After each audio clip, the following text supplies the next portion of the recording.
Hey, welcome to day 9 of the Power Skills Masterclass. And today we are diving into something that is a lost art. It is something that used to be taught in schools, used to be taught in businesses, and it just isn't anymore. And it is something that is critical, and I'm using that word on purpose. It is critical to you being able to come to new solutions, decision making, etc. And what am I talking about? I'm talking about critical thinking skills. Critical thinking skills. You guys, students used to be taught this in school and they aren't any longer. In fact, actually, I'm not going to go down that path because I'm going to go down a whole tangent and you guys will be like, oh my goodness, come back. So yeah, it used to be, let's just do this. Let's just say this. It used to be taught. It used to be taught and it isn't any longer. And by the way, it does make students sitting in a classroom much more manageable if they're not taught these skills. And in today's education system, not to ding today's education system, because I think that teachers do a fabulous job given the environment within which they are having to work every day. And this is a skill that is such a differentiator. And if your kids aren't learning it in school, please teach them this at home. And if you aren't using it, you get to dive into this. Okay. All right. So let's talk about this whole critical thinking skills. What does that mean? How does this impact you from a health, wealth, and relationship standpoint? It does. Trust me. It absolutely does. And we're going to dive into some of that today. I am Angela W. Stillwell. I am the founder and CEO of Untapped Strengths. And I work with individuals to transform them into top 1% leaders and teams into powerhouses.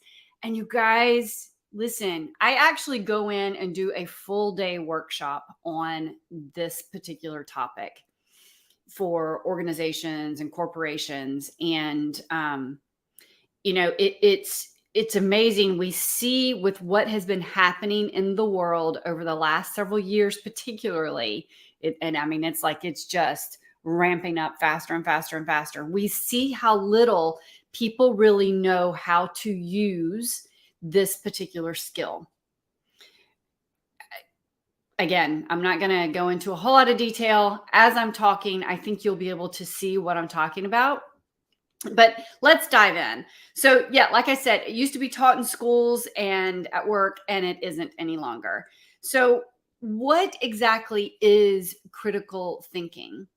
It's the ability to do analysis. All right. First of all, that's the first step, the ability to do analysis, and then to be able to communicate or report on that analysis. Okay. And recognizing that there are biases and working to overcome those biases, right? And being open-minded, problem solving, and having creativity. That's what I'm talking about when I'm talking about these critical thinking skills. It envelops all of that, right? So, when you look at what is happening, again, particularly over these last few years, we are constantly bombarded with fear and anxiety inducing information from all sorts of sources, whether it's on social media or whether it is mainstream news or from top of government. And this is worldwide. I am not speaking just about what's happening here in the US. I am talking about on a worldwide basis. Fear and anxiety inducing news is what is put out over and over and over again. And if you are not critically thinking about the information that is being driven down your throat over and over and over again, then you are allowing decisions to be made for you rather than you making decisions for yourself. And again, we've seen so much of it over the last few years.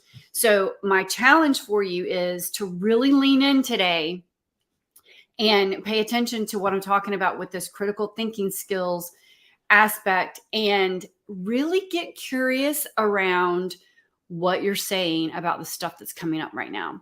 And I keep saying that over and over and over again. And that's because your subconscious brain, I know I've said it probably 100 times during this 9-day masterclass. Your subconscious brain drives 90+% of every decision you make, action you take, and result that you get.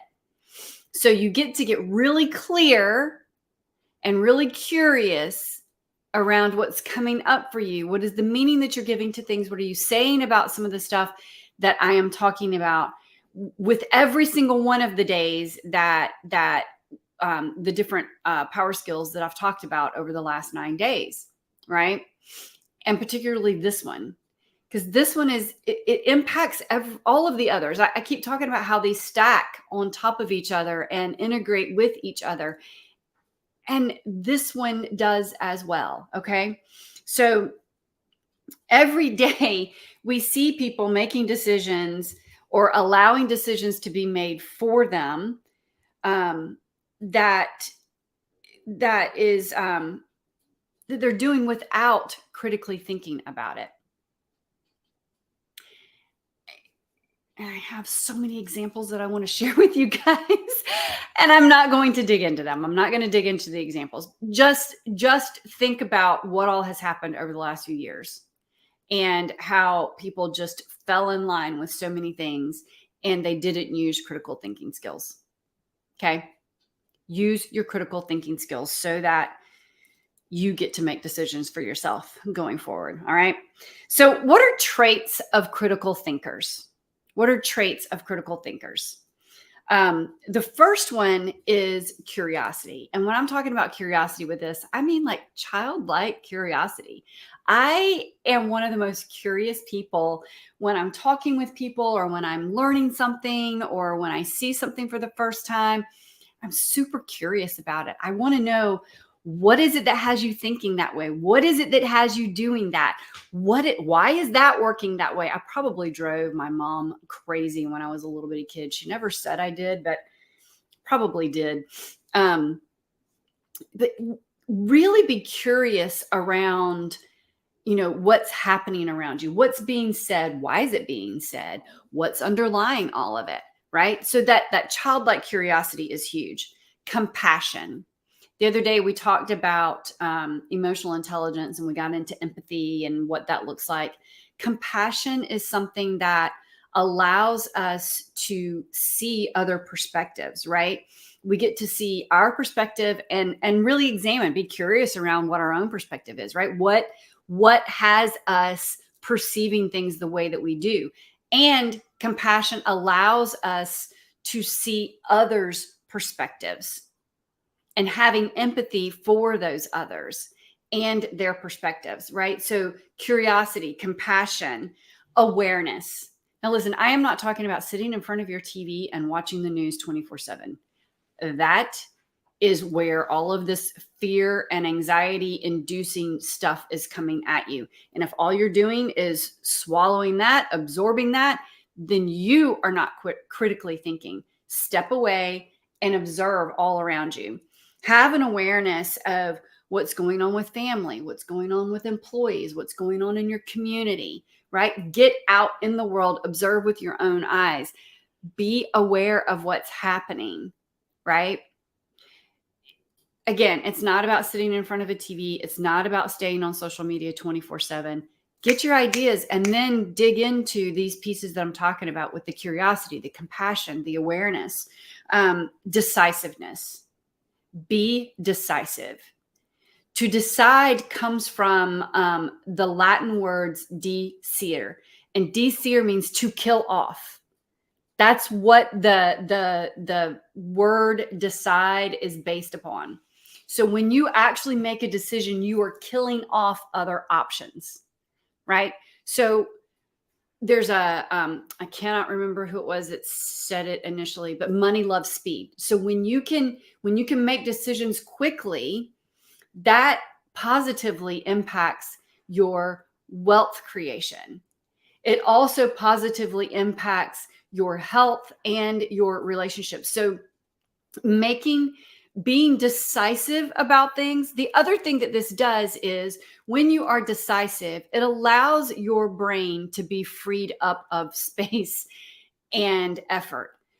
See, our brains, if we do not make a decision, if we don't come to some resolution, then our brain is constantly working to come up with solutions. If we have a question in our head or something gets triggered, then our brain is looking for, okay, what do I do next? What do I do next? What do I do next? And as long as you're not making a decision, that is running back there all the time.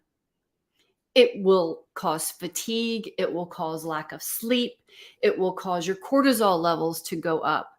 It will cause an increase in bad neurochemicals and a decrease in good neurochemicals. So being decisive, and understand, just because you make a decision doesn't mean that you have to stick with that decision for forever. You can always make a new decision as new information comes along.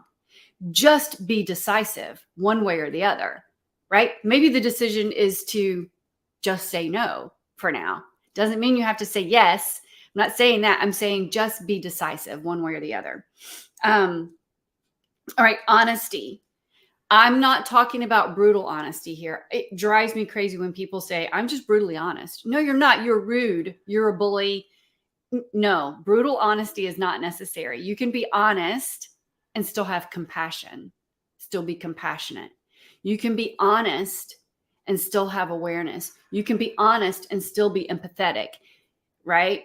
All right, so honesty, willingness to see alternatives, and a willingness to make shifts, right? See alternatives and make shifts.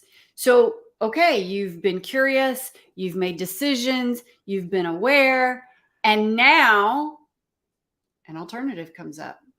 Okay, now you've got some new information that you can pile into your critical thinking skills, right? So make shifts as appropriate. And creativity.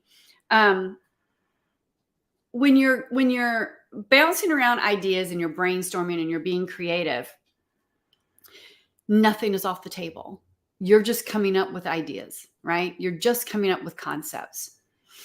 Until you make that decision, nothing is off the table. Allow for your brain to just see and hear and feel and sense all sorts of things, so that you are enhancing your critical thinking skills. Okay. All right. So what are the stages and aspects of critical thinking? The first one is inform and describe. And in the inform and describe stage, what you're doing is thinking about, what do you need to know? What do you already know? What do you need to know? What do you already know? What are your resources? What do you already have? What are you needing to have? And where can you find more info? Right? So that's the first stage. The second stage is discover and explore. So be purposeful in seeking info without predetermining an outcome. Critical thinking is, okay, I'm going to look out around and see what's happening without having a predetermined outcome. You know, cognitive bias and other biases that are out there cause us to so often come up with predetermined outcomes. Critical thinking bypasses that. Critical thinking allows you to actually discover and explore other alternatives, right? So you want to be purposeful in seeking the info. Number 3 is negotiate and cooperate. So when you're doing that, you're engaging with other people. You are looking for their input. You are taking on other perspectives. It's not that you're so open-minded that your brain falls out, right? I'm not saying that you're absolutely changing your mind with all of the information that comes in. Maybe you're shifting your mind. And maybe with these other perspectives, you're becoming even more clear on what your options are, even if you're not changing your mind. Maybe you're becoming more clear on why you're not changing your mind. Okay? All right. And then the next is test and revise. So you're doing iterations and reiterations. You're continually testing and revising. If you're in marketing, you know that there's split tests and you're constantly marketing your materials that are out there. You guys, when you are doing critical thinking, it's so important that you take the time to test whatever decisions you're making and then revise as necessary. Because you can put a stake in the ground. That doesn't mean that stake has to stay in the ground in that place. You can move the stake. You can take the stake out completely and put a new one in, right? So test and revise, and then integrate and apply, not reply. Integrate and apply. So you're going to take what you've gathered, the information that you've gathered, and then you're going to start integrating it, right? You've made decisions, you're moving forward. And when you're doing this, you're not only looking at the present, you're looking at the past. You're like, what's worked in the past? What might work now? Okay. And it's not just, it is what it is. How it's been does not have to be how it will always be. That's just how we've always done it.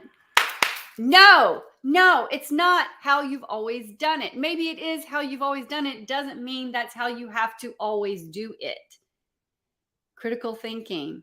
What's working? What's not working? What are some other perspectives? Okay. So it's not just that's how we've always done it. So what? What if there's a better way? What if there's a better way? Get creative, be open, brainstorm what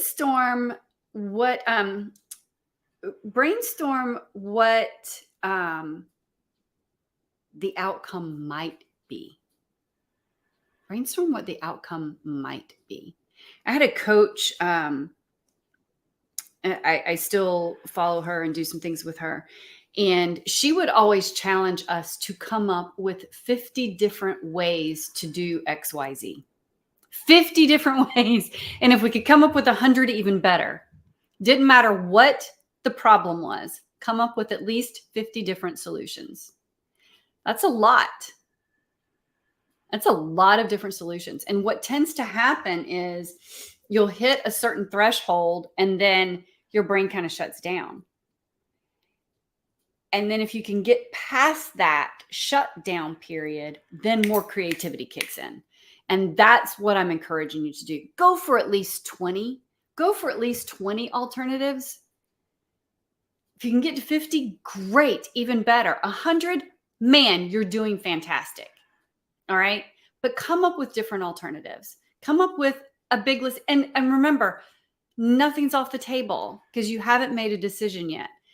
However wacky it may sound or crazy it may sound, that's okay. Keep leaning in, come up with more and more and more, because there may just be something that seems super crazy when you first put it down that eventually you go, wow, that makes a lot of sense. Or, okay, that's kind of crazy, but if we do it this way, it might be fantastic, right? And so when you're doing that brainstorming, I encourage you to do some form of mind mapping. Not just make a list. I mean, yes, you can make a list. Making a list is great. And doing mind mapping, just, I don't, particularly if you are a visual person. For me, I love seeing it. And I've used mind mapping software. I've done it on big sheets of paper. I've mind mapped on flip charts. I have used sticky notes, and with the sticky notes, I'll put them on the wall, and like one idea per sticky note. And sometimes I color code them based on what sticky notes I have. Something else that I've done when I have been traveling and when I used to be in an office environment, and I've done this at home before. I haven't done it in this home, but in my previous home, I had these really big windows, and I could do it on those big windows. So I used to travel with my markers, and you can use either dry erase markers, or you can use permanent markers on either a mirror or a window. And it's not hard to clean as long as you don't get it on anything except the glass, okay? If you're using the permanent markers, you can still get it off of the glass, I promise you, with just like some regular window cleaner. But you can mind map on your windows using markers. And I have done this like in hotel rooms where they have these huge windows, right? And I know that the cleaning people probably thought that it was like a scene out of A Beautiful Mind or something, because I would have stuff written all over the windows when I was working on projects. Just some different ways that you can do some brainstorming and mind mapping. Just be creative with it. And then what you want to do is determine the selection criteria. Okay. Determine the selection criteria for the solution. And that can be things from time and money and people and other various resources, right?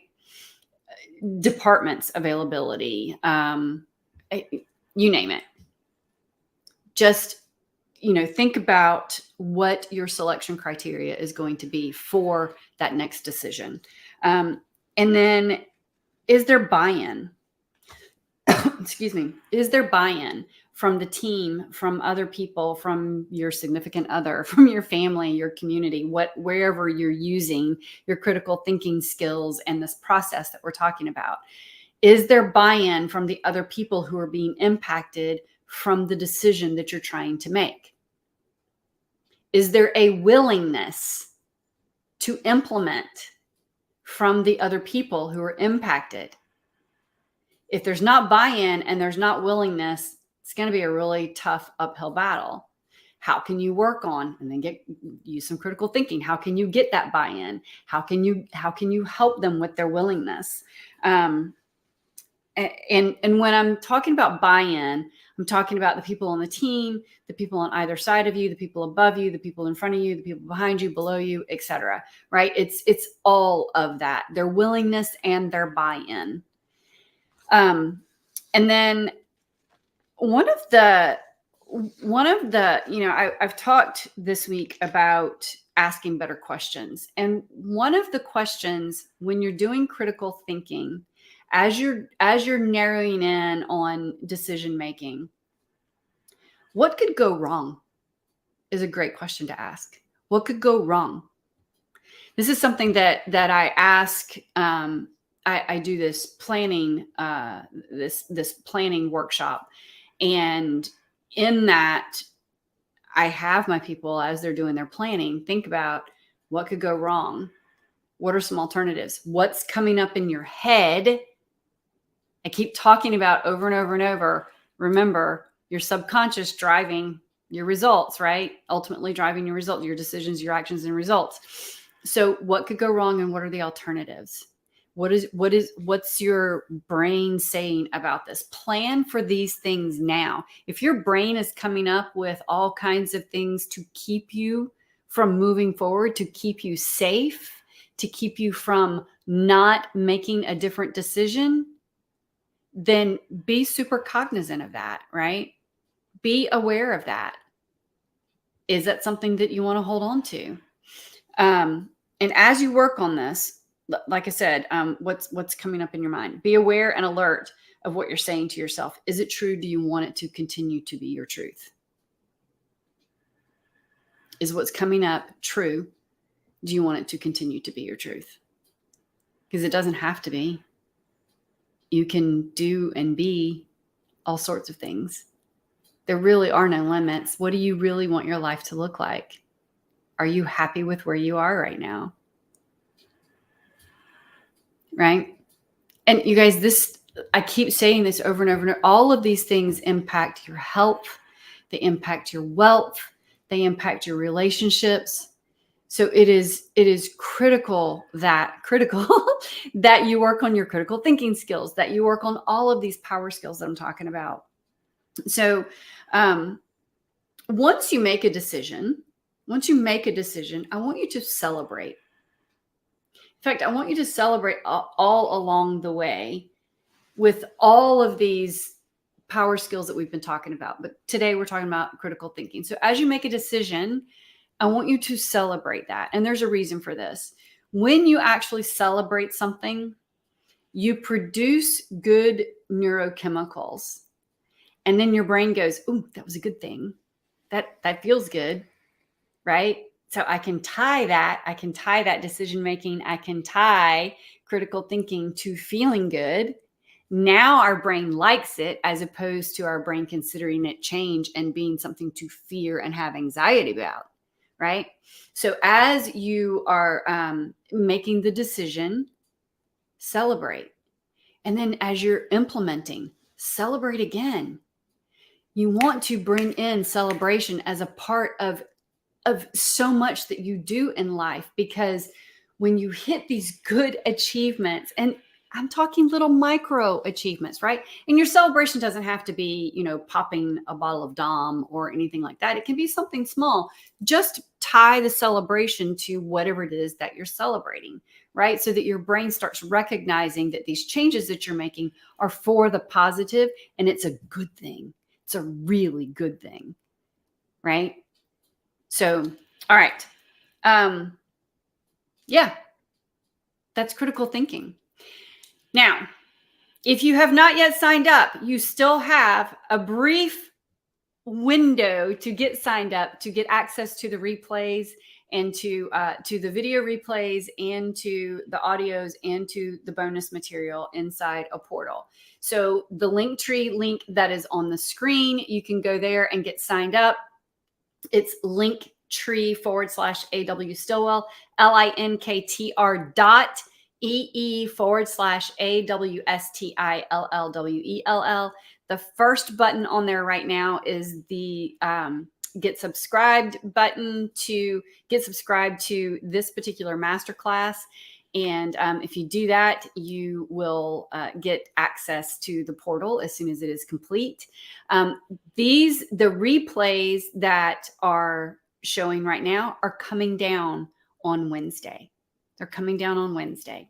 So either you get super busy watching, binge watching all of the replays over the last 9 days, or today's the 9th day. So over this last 9 days, get busy binge watching all of that, or get signed up. Just get signed up, and then you'll have access to it. You'll have access to the video recordings. You'll have access to audio that you can take with you. You can download on whatever device you want, and you can listen to it while you're walking or riding your bike or riding in your car or whatever. And the other thing that I would love to do is I would love to do connection calls with some of you. If you're interested in doing a connection call, the link is also on my Linktree, and it is just below the getting subscribed for the masterclass. And a connection call is about 30 minutes, no more than 30 minutes. And it's really just me getting to know you, and you getting to know me if you want to. But really what I want is to get to know you. What's coming up for you? What's going on in your life? What are you excited about? Maybe what you're afraid of, what changes you have going on, what you're loving in life. I love doing connection calls with the people that are in my audience. So I hope to see you on a connection call. We'll jump on a Zoom for 20, 30 minutes. And like I said, the link to get scheduled with that is also on my Linktree. So with that, this wraps this particular masterclass series on the Power Skills Masterclass. And any questions that you have that I have not yet answered, please feel free to either comment below or send me a DM on whichever platform is your favorite. You can find me on Instagram, Facebook, LinkedIn, you name it. And my handle actually, if you go to Linktree, you'll see all of the links to all of my different social media platforms right there on the Linktree. So thank you for joining me. I have loved every moment of this with you all, and I look forward to your feedback and any questions that you have, and to the connection calls that get scheduled. All right, talk to you soon. See you. Bye.